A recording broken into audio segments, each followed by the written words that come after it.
नमस्कार। आरोह भाग एक पाठ 3। अप्पू के 2.5 साल। लेखक है सत्यजीत राय। अप्पू के 2.5 साल नामक संस्मरण में पथेर पंचाली फिल्म के अनुभवों को बताया गया है। इस फिल्म में आए समस्याओं को मुख्य रूप से इस पाठ में बताया गया है। इस फिल्म का निर्माण भारतीय फिल्म इतिहास में एक बहुत बड़ी घटना के रूप में दर्ज है। इसमें फिल्म के निर्माण व उसके व्याकरण से संबंधित कई बारीकियों को बताया गया है, समस्याओं को बताया गया है। इस फिल्म के निर्माण में साधन की कमी के बीच अपनी कला दृष्टि को साकार करने का संघर्ष दिखाया गया है। यह पाठ मूल रूप में बांग्ला भाषा में लिखा गया था, जिसे हिंदी रूपांतरण विलास गीते ने किया है। पाठ का समरी इस प्रकार है। लेखक बता रहे हैं कि पथेर पंचाली फिल्म की शूटिंग का काम 2.5 साल तक चला। उस समय लेखक विज्ञापन कंपनी में काम करता था और जब भी पैसा होता या काम से समय मिलता तो फिल्म की शूटिंग वह करते थे। फिल्म की शूटिंग शुरू करने से पहले कलाकार इकट्ठा करने के लिए अखबार में विज्ञापन दिया गया। खासकर अप्पू की भूमिका के लिए 6 साल का लड़का नहीं मिल रहा था, इसलिए रास बिहारी एवेन्यू की एक बिल्डिंग में एक कमरा किराए पर लिया गया, जहाँ बहुत से बच्चे इंटरव्यू के लिए आए, मगर सही लड़का मिल नहीं पा रहा था। तभी एक दिन एक लड़का आया जिसके गर्दन पर पाउडर लगा हुआ था। पूछने पर नाजुक आवाज में बोला, टिया। तब शक होने पर उसके पिताजी से मैंने पूछा तो सज्जन नहीं छुपा सके और बोले, अप्पू की भूमिका मिलने के आस में इसके बाल कटवा के ले आया हूँ। वास्तव में यह मेरी बेटी है। अप्पू की भूमिका के लिए सही लड़का न मिलने के कारण लेखक परेशान हो गया। तभी उनकी पत्नी ने पड़ोस के लड़के को देखने के लिए बोली और वही पड़ोस का लड़का सुबीर बनर्जी ही पथेर पंचाली फिल्म में अप्पू बना। फिल्म के निर्माण में अधिक समय लगने लगा तो लेखक को अप्पू व दुर्गा की भूमिका निभाने वाले बच्चे अधिक बड़े ना दिखे, उम्र से बड़े ना दिखे। साथ ही यह डर सताने लगा, मगर अच्छा यह हुआ वे सौभाग्य से उतने नहीं बढ़े जितने उनके उम्र में बच्चे बढ़ते हैं। फिल्म की शूटिंग के लिए लेखक सभी कलाकार के साथ कलकत्ता से 70 मील दूर पाल सीट नामक गांव पर गए। वहां रेल लाइन के पास घास फूलों से भरे मैदान में शूटिंग शुरू की गई। इनका दृश्य बड़ा था, इसलिए 2 दिन में शूटिंग करने का फैसला लिया गया। निर्देशक, छायाकार, कलाकार सभी इस क्षेत्र में नए होने के कारण थोड़े घबराए हुए थे। पहले दिन शूटिंग का आधा भाग चित्रित किया गया, बाकी सीन बाद में करने का निर्णय लेकर सभी घर चले आए।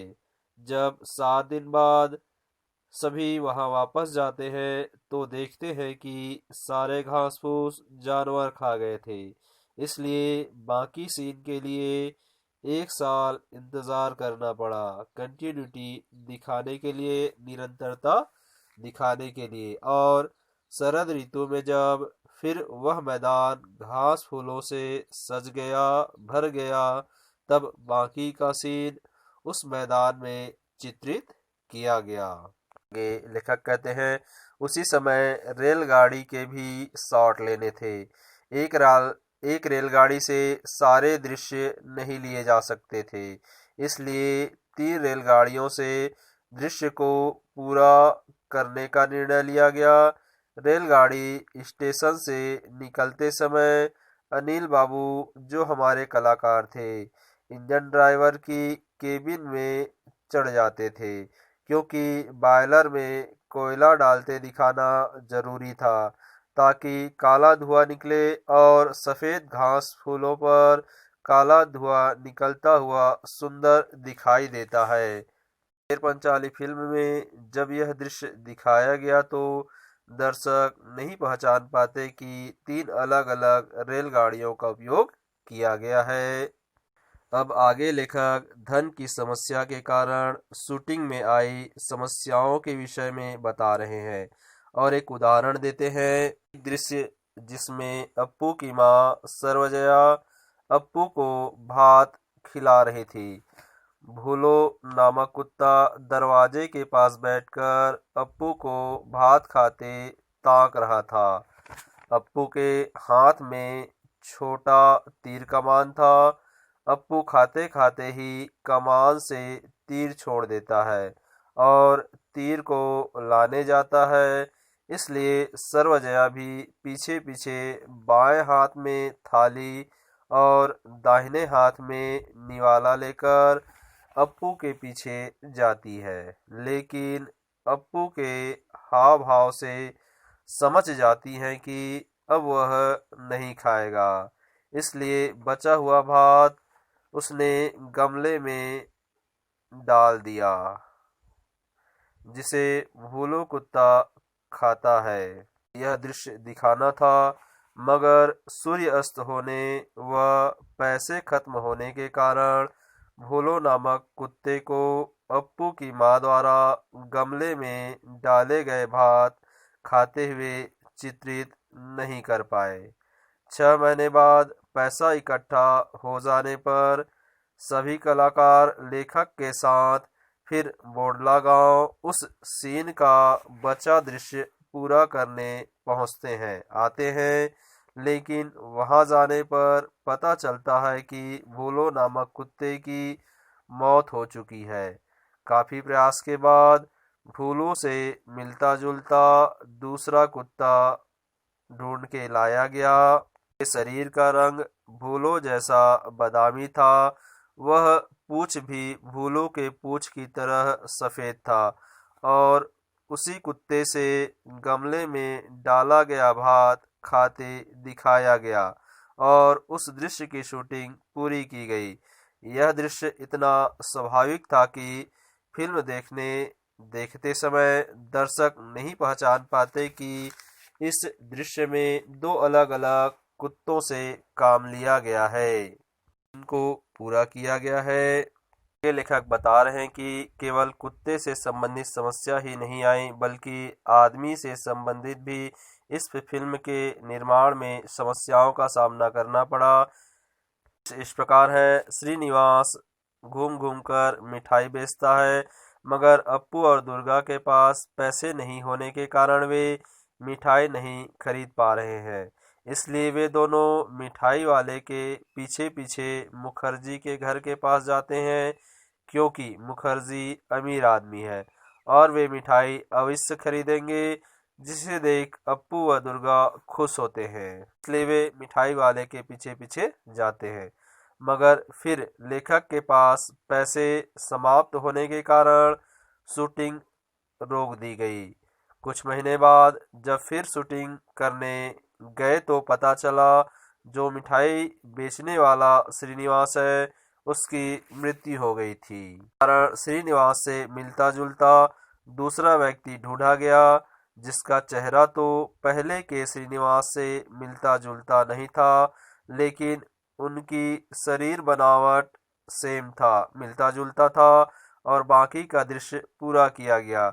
लेखक बता रहे हैं कि पहला श्रीनिवास अपने झोपड़ी से बाहर आता है, तो अगले दृश्य में दूसरे नंबर का श्रीनिवास कैमरे की ओर पीठ करके मुखर्जी के घर के अंदर दरवाजे के अंदर जाता है और दर्शक जब फिल्म देखते हैं तो यह नहीं पहचान पाते कि इस दृश्य में दो व्यक्तियों का प्रयोग किया गया है। इस प्रकार से इस फिल्म में अनेक समस्याओं का सामना करना पड़ा। समस्याएं आई आगे लेखक बता रहे हैं कि एक बार श्रीनिवास के सीन में श्रीनिवास के सीन में भूलो कुत्ते के कारण परेशानी का सामना करना पड़ा। एक सीन में घास फूस के पास कुत्ता बैठा था। पास ही में अप्पू व दुर्गा खड़ी थी। सामने मिठाई वाला अप्पू तथा दुर्गा से पूछता है, मिठाई लोगे? तब दोनों मना करते हैं, नहीं लेंगे। मिठाई वाला श्रीनिवास मुखर्जी के घर के तरफ जाता है। तब दुर्गा अप्पू भी पीछे पीछे दौड़ते हैं और साथ में पीछे घास फूस में बैठा भूलो कुत्ता को भी दौड़ने लगता है। से लेना था, ऐसा दृश्य दिखाना था, मगर वह कुत्ता सिखाया हुआ नहीं था, इसलिए अप्पू व दुर्गा के पीछे दौड़ नहीं रहा था।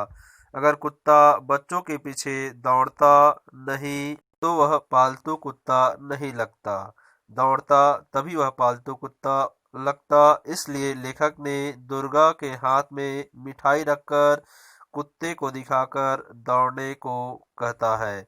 कुत्ता मिठाई देखकर उनके पीछे भागता है। इस प्रकार इस समस्या का निवारण कर दृश्य को 60 को पूरा किया गया। लेखक आगे के दृश्य में आई समस्या को बताते हुए कह रहे हैं कि पैसे की कमी के कारण बारिश के दिन आए और गए, लेकिन शूटिंग नहीं हो पा रही थी। जब हाथ में पैसा आया तो बरसात का इंतजार करते रोज देहात में जाकर सभी कलाकारों के साथ बरसात का इंतजार करते बैठे रहते थे। आखिरकार एक दिन शरद ऋतु में धुआंधार बारिश हुई और अप्पू और दुर्गा को भीगते हुए दिखाया गया। बरसात में भीगने के कारण अप्पू व दुर्गा ठंड के कारण कांप रहे थे, इसलिए उन्हें दूध में ब्रांडी मिलाकर दिया गया था और उनका शरीर गर्म किया गया। जिन्होंने पथेर पंचाली फिल्म देखी है वे जानते हैं कि यह शाट बहुत अच्छा चित्रित हुआ है। आगे लेखक बता रहे हैं कि बोडाल गांव में अप्पू दुर्गा का घर, स्कूल, मैदान, खेत, आम के पेड़, बांस की झाड़ियां आदि मिले। यहाँ उन्हें 60 साल के सुबोध दा भी मिले जो अकेले रहते थे और फिल्म वालों को देखकर उन्हें मारने को कहते थे।